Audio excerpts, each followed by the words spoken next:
Hello friends, welcome to JK சமையல். இன்றைக்கி நம்ம சன்னா மசாலா செய்யலாம். இப்போ அது எப்படி செய்யலான்றதை பற்றி பார்க்கலாம். இதுக்கு நான் ஒரு 200 கிராம் கொண்டக்கடலை எடுத்திருக்கேன். இந்த கொண்டக்கடலையை வந்து நம்ம சமைக்கிறதுக்கு முன்னாடி ஒரு 8 மணி நேரம் ஊற வச்சு வச்சுருங்க. இப்போ இந்த கொண்டக்கடலையை நம்ம வேக வச்சு எடுத்துக்கலாம். இப்போ இது வேக வைக்கிற அளவுக்கு கொஞ்சம் தண்ணி சேர்த்துக்கலாம். இப்போ இதில் ஒரு 1/4 ஸ்பூன் சால்ட் சேர்த்துக்கலாம். சால்ட் சேர்த்துட்டு குக்கரை மூடி போட்டு ஒரு 4லேருந்து 5 விசில் வர வரைக்கும் வேக வச்சு எடுத்துக்கலாம். அடுத்து நம்ம சன்னா மசாலா ரெடி பண்ணலாம். அதுக்கு நான் பேனில் 2 ஸ்பூன் ஆயில் சேர்த்துட்டு இதில் ஒரு 2 வெங்காயத்தை கட் பண்ணி வச்சுருக்கேன். பெருசாக தான் கட் பண்ணி வச்சுருக்கேன். ஏன்னா நம்ம வந்து மசாலா வந்து எல்லாமே மிக்சியில் அரைச்சிட போகிறோம். அதனால் 2 பெரிய வெங்காயம்.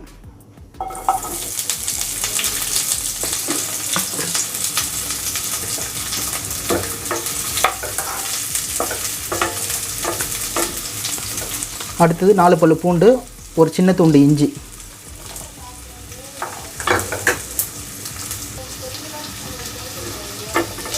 இப்போ வெங்காயம் கொஞ்சம் வதங்கட்டும். இப்போ வெங்காயம் வதங்கினதுக்கப்புறம் ஒரு 2 தக்காளி,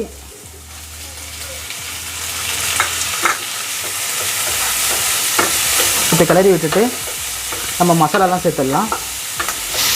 இதில் நம்ம 2 ஸ்பூன் மிளகாய்த்தூள் சேர்த்துக்கலாம். அதுவும் வெறும் மிளகாத்தூள். அடுத்தது 1 ஸ்பூன் சீரகத்தூள், 1/2 ஸ்பூன் மஞ்சள் தூள், அதையும் சேர்த்துடலாம். அடுத்தது தனியாத்தூள் 2 ஸ்பூன் சேர்த்துடலாம்.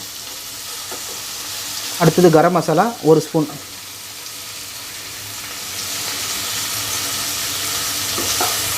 இப்போ மசாலா எல்லாம் சேர்த்துட்டோம். இப்போ எல்லாம் மிக்ஸ் பண்ணிவிட்டு கொஞ்சமாக நம்ம இதில் கொஞ்சம் தண்ணி சேர்த்துக்கலாம். கொஞ்சமாக தண்ணி சேர்த்துக்குங்க. மசாலாலாம் கருகாமல் இருக்கும், அதுக்காக தான் கொஞ்சமாக தண்ணி சேர்த்துக்கலாம்.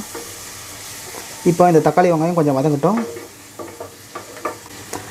இதில் நம்ம புளிப்புக்காக 1 ஸ்பூன் லெமன் சாறை சேர்த்துக்கலாம்.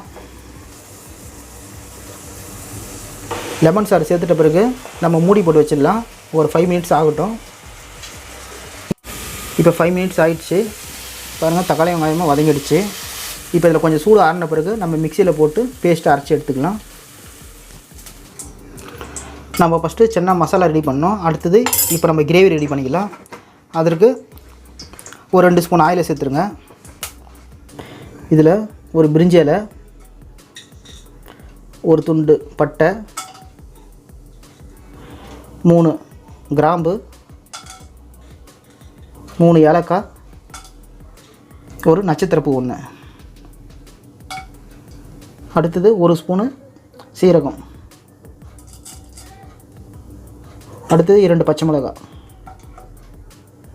இப்போ கொஞ்சம் பொரியட்டும். இப்போ இதெல்லாம் பொரிஞ்சிச்சு. அடுத்தது நம்ம மிக்சியில் அரைச்சி வச்சுருக்க இந்த மசாலாவை சேர்த்துடலாம்.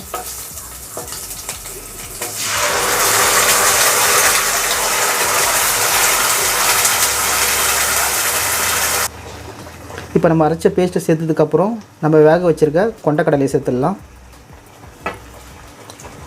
கொண்டக்கடலை சேர்க்கும் போது அந்த தண்ணியோடவே சேர்த்துருங்க. ஏன்னா தண்ணியில் தான் அந்த பருப்பு வேந்ததோட சத்து எல்லாமே அடங்கியிருக்கும். அதனால் தண்ணியோடு சேர்த்துருங்க. இப்போ இது மிக்ஸ் பண்ணிவிட்டுங்க. மிக்ஸ் பண்ணிவிட்டு ஒரு 5 மினிட்ஸ் வரைக்கும் மூடி போட்டு வச்சிடலாம். நம்ம ஒரு டம்ளர் எடுத்து கொண்டக்கடலையை கொஞ்சம் நசுக்கி விட்டுக்கலாம். நசுக்கி விடும்போது கிரேவி கொஞ்சம் திக்காக வரும். அதனால் கொஞ்சம் பருப்பு அப்படியே நசுக்கி விட்டுடலாம். இப்போ இந்த நேரத்தில் நம்ம சால்ட்டு செக் பண்ணிக்கலாம். சால்ட்டு வந்து நம்ம கொண்டக்கடலை வேக வைக்கும்போது ஒரு 1/4 ஸ்பூன் போட்டு வேக வச்சோம். இப்போ நம்ம டேஸ்ட்டு பார்த்துட்டு தேவையான அளவுக்கு சால்ட்டு சேர்த்துக்கலாம். இந்த சால்ட்டு கொஞ்சம் கம்மியாக இருக்குது, அதனால் இன்னும் ஒரு 1/4 ஸ்பூன் சால்ட்டு சேர்த்துக்கிறேன்.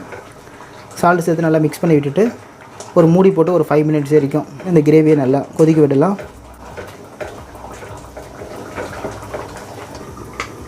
இப்போ ஒரு 5 மினிட்ஸ் கிட்ட ஆகிடுச்சு. நம்ம மூடியை திறக்கலாம்.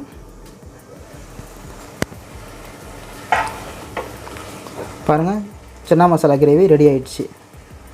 இப்போ நம்ம ஃபைனலாக ஸ்டவ் ஆஃப் பண்ணுறதுக்கு முன்னாடி கொஞ்சமாக கொத்தமல்லி இலையை சேர்த்துடலாம். சேர்த்துட்டு மிக்ஸ் பண்ணிக்கலாம். அவ்வளோதான் ஃப்ரெண்ட்ஸ், சுவையான சன்னா மசாலா ரெடி ஆகிடுச்சு. இந்த சன்னா மசாலா வந்து சப்பாத்தி பூரிக்கு மட்டும் இல்லாமல் இட்லி தோசைக்கும் ஒரு பர்ஃபெக்டான சைடிஷாக இருக்கும். நீங்களும் மறக்காமல் இதேமாரி ட்ரை பண்ணி பார்த்துட்டு உங்களோட ஃபீட்பேக்கை கமெண்ட்டில் தெரிவிங்க. இந்த வீடியோ பிடிச்சிருந்த இந்த வீடியோ லைக் பண்ணுங்கள், ஷேர் பண்ணுங்கள். நம்ம ஜேகே சமையல் சேனலை நீங்கள் இது வரைக்கும் சப்ஸ்கிரைப் பண்ணலாம், மறக்காமல் சப்ஸ்கிரைப் பண்ணிக்கோங்க. கூடவே ஒரு பெல் பட்டனையும் ப்ரெஸ் பண்ணிங்கன்னா நம்மளோட ஒவ்வொரு அப்டேட்டும் நீங்கள் மிஸ் பண்ணாமல் பார்க்கலாம். மீண்டும் அடுத்த ஒரு வீடியோவில் சந்திக்கலாம். தேங்க்ஸ் ஃபார் வாட்சிங்.